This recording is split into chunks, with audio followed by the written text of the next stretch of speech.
राधे राधे। आशा करती हूँ कि आप सभी लोग खुश होंगे, स्वस्थ होंगे, मस्त होंगे। ओम नमो भगवते वासुदेवाय। आज मैं आप लोगों को कथा सुनाने जा रही हूँ, पारना कथा। एकादशी व्रत को करने के बाद में दूसरे दिन पारना व्रत कथा अवश्य ही सुननी चाहिए। आइए सुनते हैं एकादशी की व्रत पारना कथा। बहुत समय पहले की बात है। इस पृथ्वी लोक पर अम्बरीश नाम के एक महान प्रतापी, महान ज्ञानी और महान भक्त राजा राज्य करते थे। अम्बरीश राजा अपने पूरे परिवार सहित एकादशी व्रत को धारण करते थे।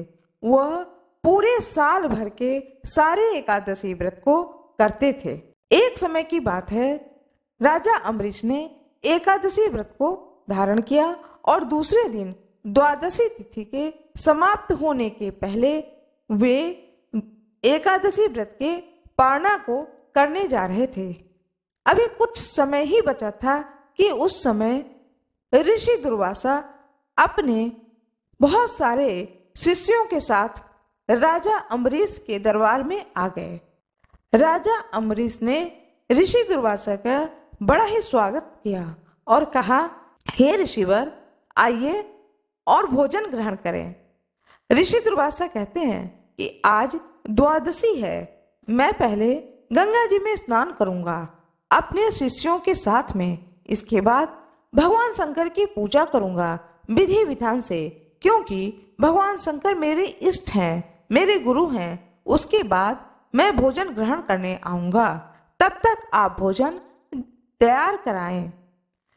राजा अम्बरीश ने ऋषिवर से कहा, हे ऋषिवर, जैसी आपकी इच्छा।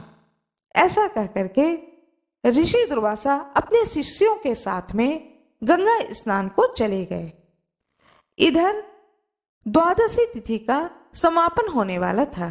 अब राजा अम्बरीश परेशान होने लगे कि यदि मैं द्वादशी तिथि पर व्रत का पालना नहीं करूंगा तो मेरा व्रत निष्फल हो जाएगा, और यदि मैं जल को ग्रहण कर लूंगा तो मेरे घर जो अतिथि आए हुए हैं, जो कि स्वयं ही एक देवता हैं, ईश्वर स्वरूप हैं, उनका घोर अपमान हो जाएगा। अब मैं करूं तो क्या करूं? जब ये असमंजस की स्थिति में फंस गए, तब राजा अम्बरीश ने विद्वानों से सलाह ली। तो विद्वानों ने कहा कि हे महाराज, द्वादशी तिथि समाप्त होने से पहले आप अपने मुख में तुलसी दल लेकर के एक घूंट जल ग्रहण कर लें। इससे आपका व्रत भी भंग नहीं होगा और द्वादशी तिथि समाप्त होने से पहले व्रत का, एकादशी व्रत का पालना भी हो जाएगा। विद्वान लोगों के मतों को जान करके राजा अम्बरीश ने इसी कार्य को किया। उधर दुर्वासा ऋषि अपने शिष्यों के साथ में गंगा जी में स्नान करके भगवान शंकर की पूजा आराधना करके अपने शिष्यों से कहते हैं कि चलो अब राजा को इंतजार ना कराएं, समय पर पहुंच करके भोजन ग्रहण करें, क्योंकि राजा ने भी एकादशी व्रत को धारण किया है। आज उनका भी पारना का दिन है, उनका भी पारना का समय हो रहा है।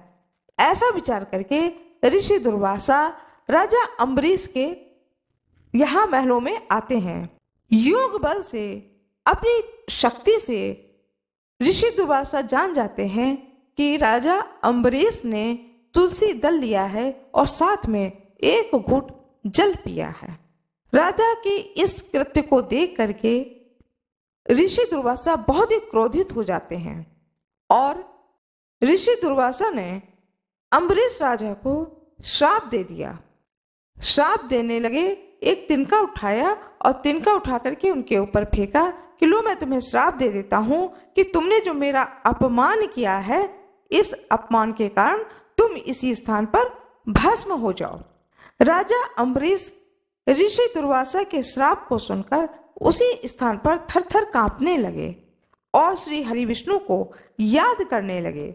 उसी समय श्री हरि विष्णु वहां पर प्रकट होकर के अपने भक्त की रक्षा हेतु अपने सुदर्शन चक्र को छोड़ दिया। राजा अम्बरीश के ऊपर उस सुदर्शन चक्र ने उस तिनके को काट दिया। इससे कोई भी श्राप राजा अम्बरीश तक नहीं पहुंच पाया। उधर वह सुदर्शन चक्र तिनके को काटने के बाद में ऋषि दुर्वासा के पीछे भागने लगा।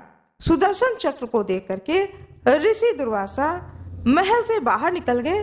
अब वो भागना शुरू कर दिए कि यह सुदर्शन चक्र तो मेरी जान ही ले लेगा, अब तो मेरे प्राणों के संकट आ गए हैं। ऐसा सोच करके ऋषि दुर्वासा भागते भागते ब्रह्मा जी के लोक पहुंचे। ब्रह्मा जी ने जब इस दृश्य को देखा तो उन्होंने ऋषि दुर्वासा से कहा कि हे ब्राह्मण, मैं आपकी कोई सहायता नहीं कर सकता हूँ। इस चक्र से मैं आपको नहीं बचा सकता हूँ। कृपया आप शिव धाम को जाएं। अब दुर्वासा ऋषि कैलाश पर्वत पर पहुंचते हैं, भगवान शंकर के धाम, और वहां पर भगवान शंकर से अपने प्राणों की रक्षा के लिए प्रार्थना करते हैं। इस दृश्य को देखकर भगवान शंकर कहते हैं कि हे दुर्वासा ऋषि, मैं भी इस चक्र से आपकी रक्षा नहीं कर सकता हूँ। इसके लिए तो आपको या तो आप विष्णु लोक जाइए या अम्बरीश राजा के ही दरबार में जाइए और राजा अम्बरीश से आप क्षमा मांगिए। तब यह सुदर्शन चक्र वापस स्वयं ही विष्णु भगवान के पास चला जाएगा। इस सलाह को मान करके ऋषि दुर्वासा तत्काल वहां से वापस लौटते हैं अम्बरीश के महल में, और राजा अम्बरीश के सामने खड़े होकर के दोनों हाथ जोड़ करके क्षमा मांगते हैं कि हे राजन, मेरा क्रोध का स्वभाव ही है, मैं अत्यंत क्रोधी स्वभाव का हूँ। इस कारण बिना विचार किए ही तुम्हें श्राप देने के लिए मैं तैयार हो गया। कृपया मुझे क्षमा करो और श्री हरि विष्णु को पुकारो, याद करो कि वे अपने इस सुदर्शन चक्र से मेरी रक्षा करें। ऋषिवर की इस अवस्था को देख करके राजा अम्बरीश को अत्यंत दुख हुआ और वो श्री हरि विष्णु से प्रार्थना करने लगे कि हे प्रभु, ऋषिवर को क्षमा करें। तब भगवान श्री हरि विष्णु ने राजा अम्बरीश को दर्शन दिया और ऋषि दुर्वासा को दर्शन दिए और कहा कि हे ऋषिवर, जो कोई भी भक्त बड़े ही भक्ति पूर्वक श्रद्धा पूर्वक एकादशी व्रत को करता है और दूसरे दिन पूरे विधि विधान से व्रत का पालना करता है, वह भक्त मुझे अत्यंत ही प्रिय है। उस भक्त की रक्षा करने के लिए हर समय मैं तैयार रहता हूँ। मेरे भक्त को कोई भी अनिष्ट नहीं कर सकता है। आपको मेरे भक्त को श्राप नहीं देना चाहिए। कृपया आप अपना श्राप वापस लें। तब ऋषि दुर्वासा ने अपना श्राप वापस लिया और राजा अम्बरीश से कहा कि मैं फिर आऊंगा तुम्हारे यहाँ भोजन ग्रहण करने। ऐसा कह करके ऋषि दुर्वासा वहां से चले गए अपने शिष्यों के साथ में। भगवान श्री हरि विष्णु वहां से चले गए विष्णु लोक को, और राजा अम्बरीश ने उस दिन से अपने मन में संकल्प लिया कि ऋषिवर मेरे घर से बिना भोजन किए गए हैं, अब मैं भोजन तभी ग्रहण करूंगा जब ऋषि दुर्वासा मेरे महल में भोजन ग्रहण करेंगे। उस दिन के बाद से राजा अम्बरीश ने अन्न को ग्रहण नहीं किया, वो फलाहार ही पर रह गए।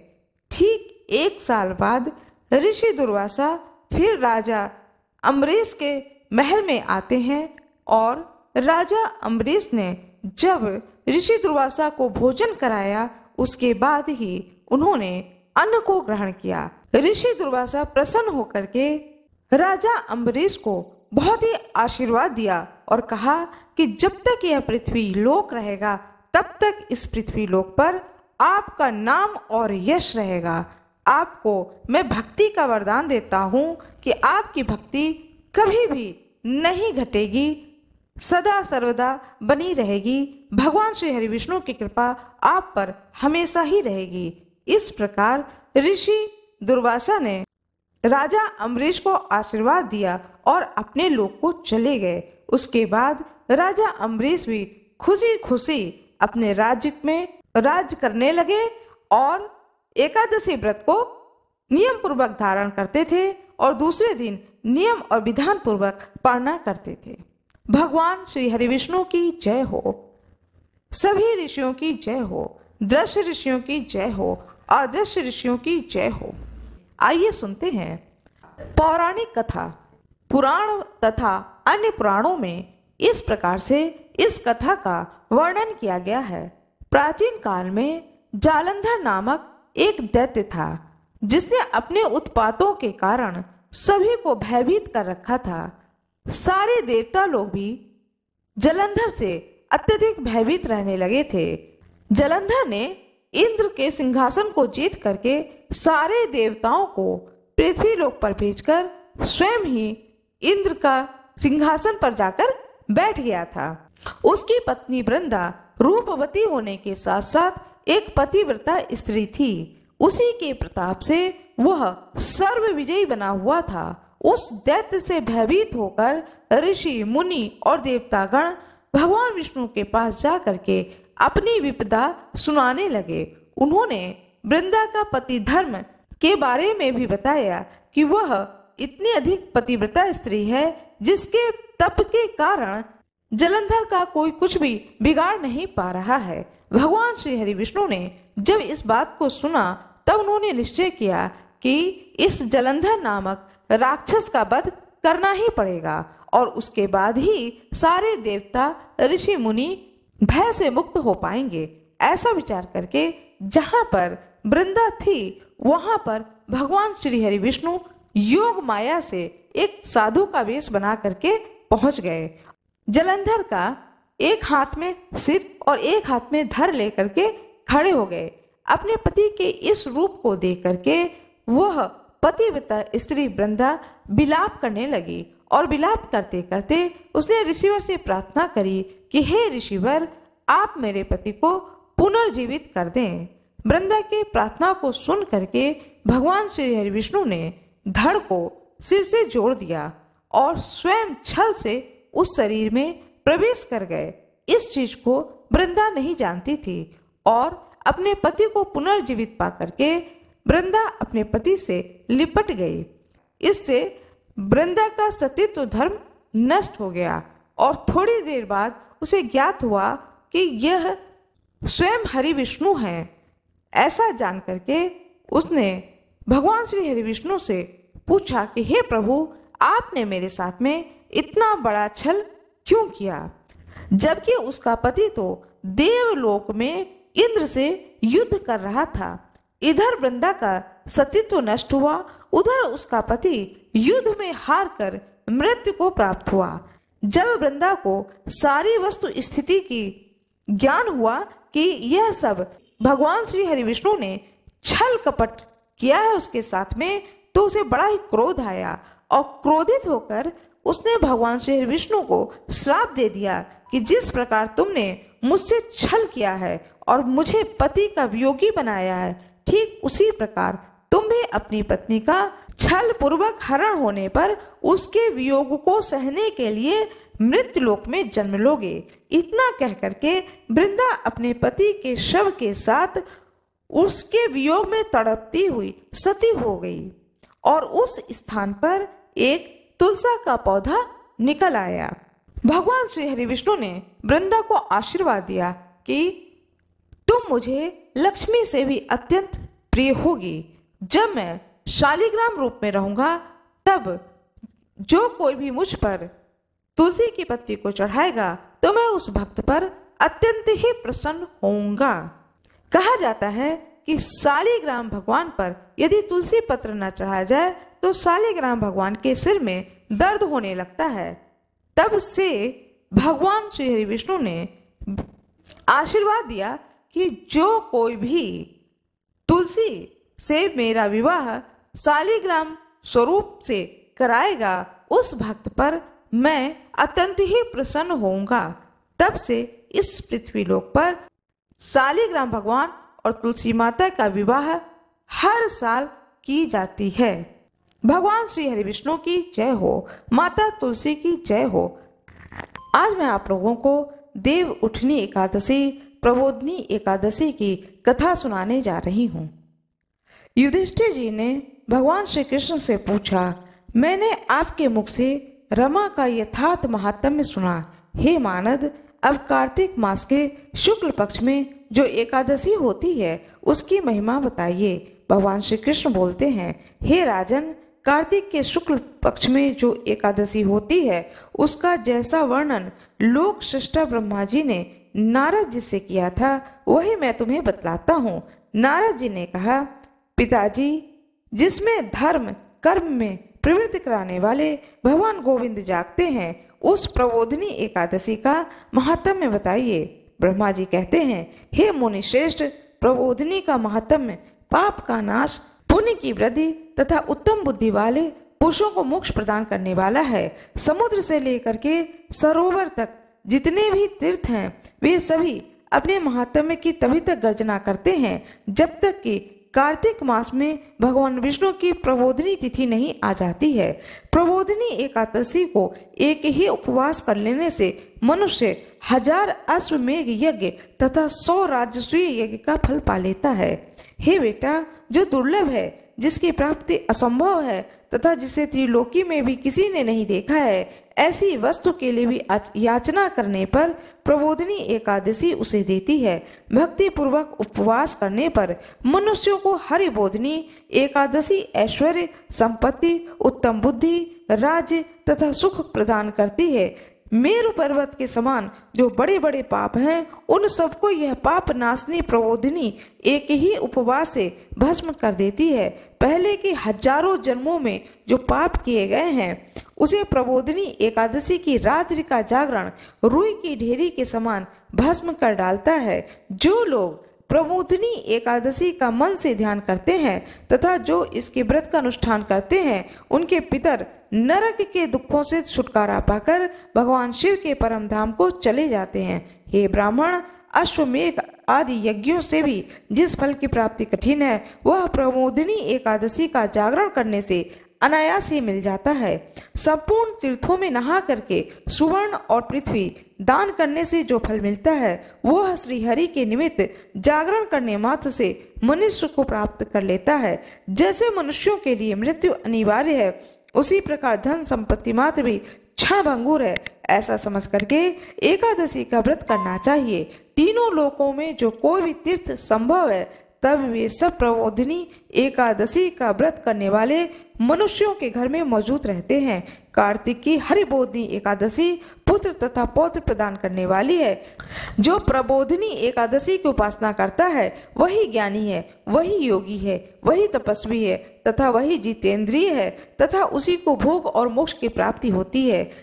हे नारद, प्रबोधिनी एकादशी को भगवान विष्णु के उद्देश्य से मानव जो स्नान, दान, जप और होम करता है वह सब अक्षय हो जाता है। जो मनुष्य उस तिथि को उपवास करके भगवान माधव की भक्ति पूर्वक पूजा करते हैं वह 100 जन्मों के पापों से छुटकारा पा जाते हैं।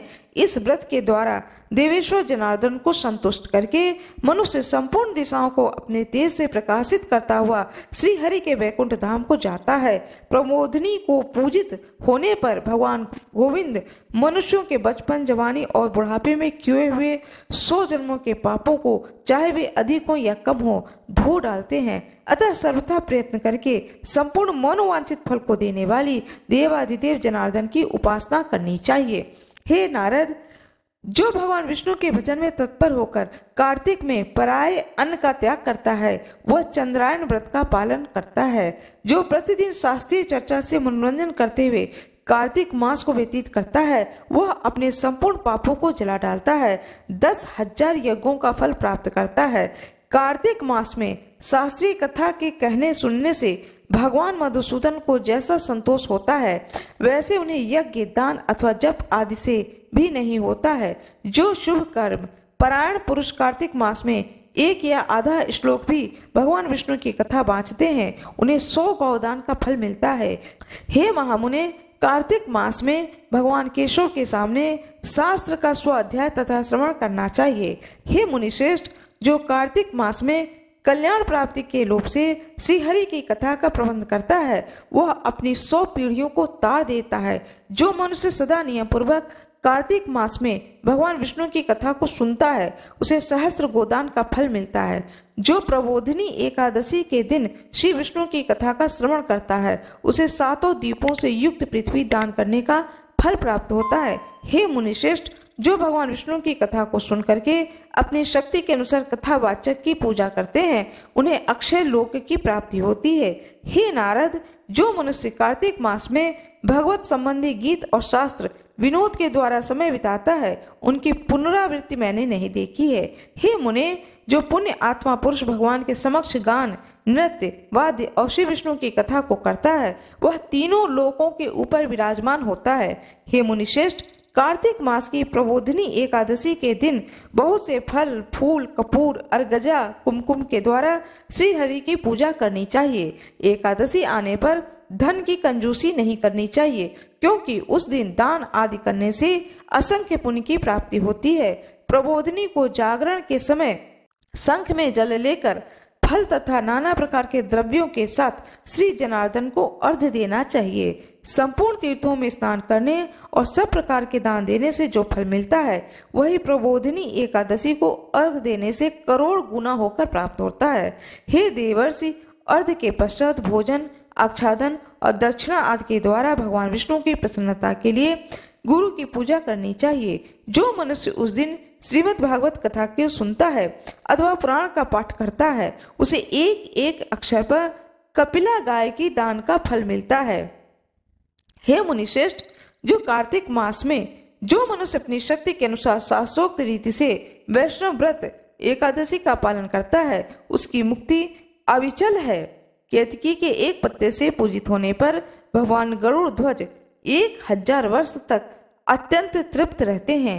हे देवऋषि, जो अगस्त के फूल से भगवान जनार्दन की पूजा करता है उसके दर्शन मात्र से नरक की आग बुझ जाती है।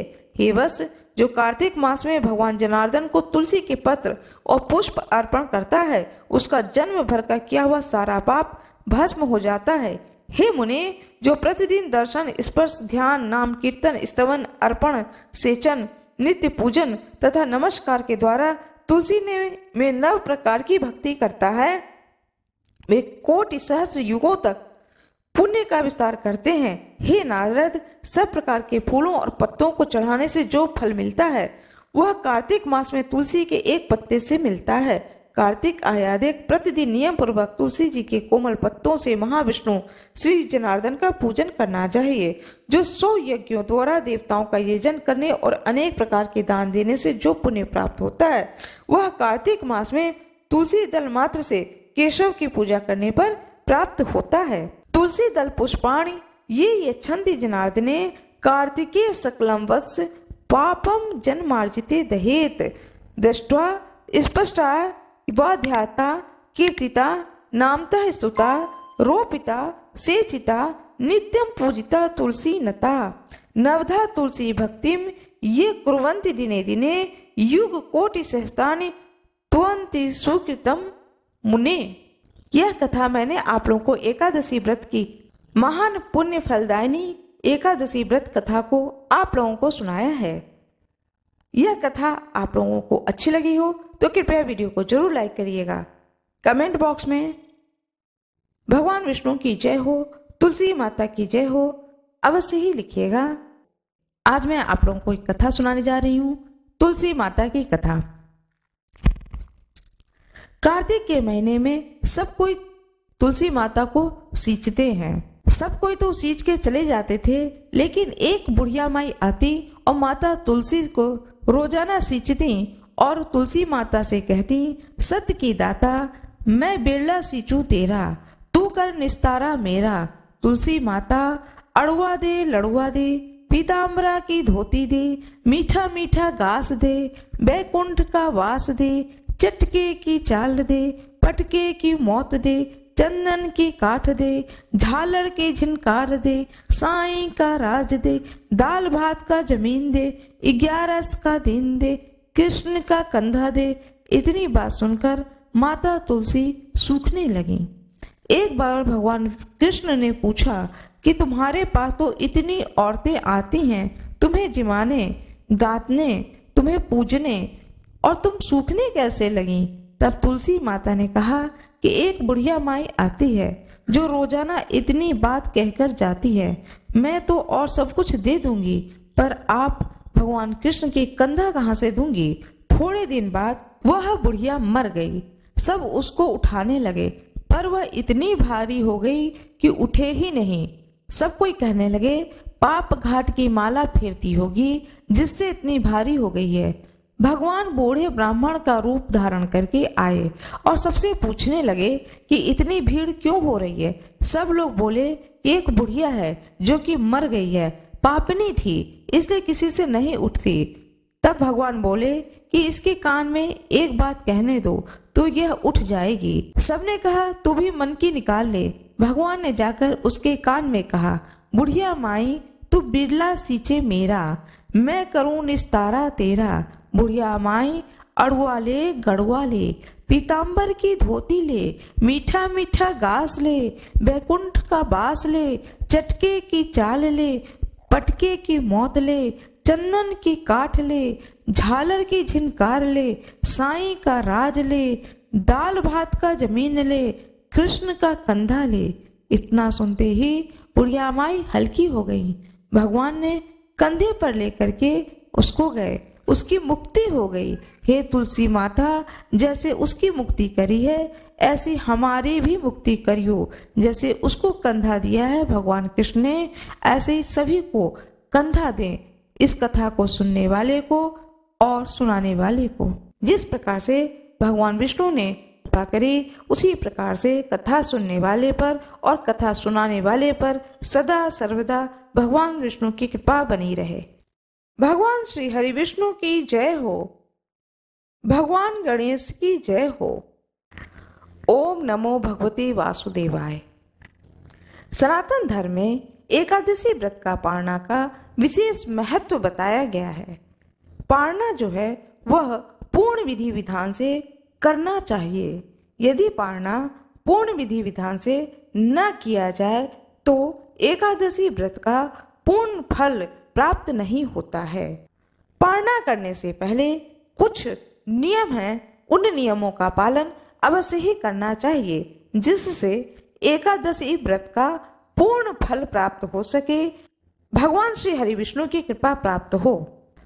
दूसरे दिन प्रातःकाल स्नान ध्यान करके भगवान श्री हरि विष्णु की प्रतिमा के सामने खड़े होकर के हाथ में जल और पुष्प लेकर सर्वप्रथम भगवान श्री हरि विष्णु से प्रार्थना करनी चाहिए कि हे प्रभु, मैंने एकादशी व्रत को धारण किया, आज मैं पारणा करने जा रही हूँ, मेरे व्रत को आप स्वीकार करें, मेरी गलतियों को क्षमा करें।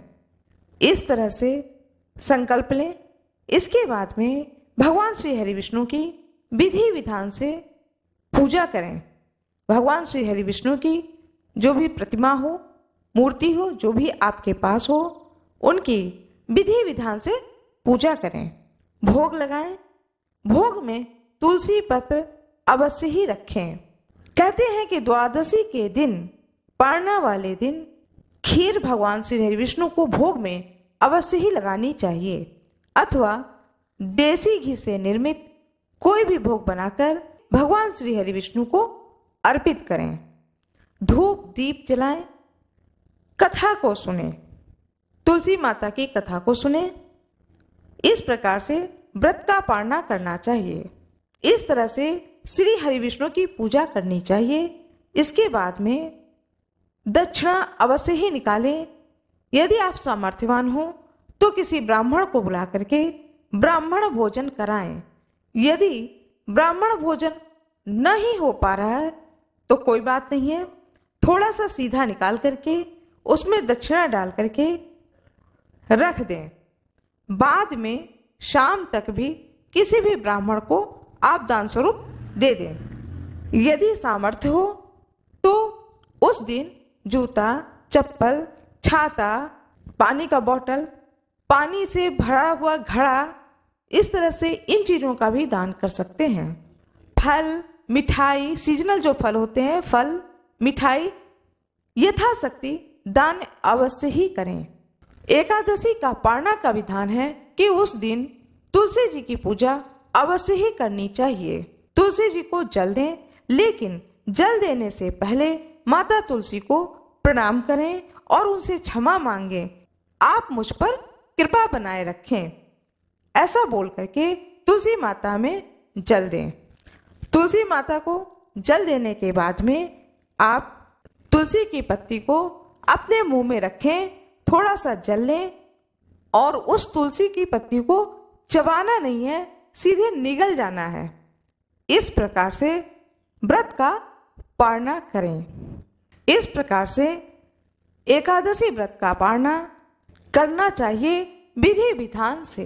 आशा करती हूँ कि आप लोगों को यह जानकारी बहुत ही अच्छी लगी होगी। कृपया वीडियो को लाइक करिएगा, चैनल को सब्सक्राइब करिएगा, बेल आइकन दबाना ना भूलिएगा। आप लोगों का बहुत बहुत धन्यवाद।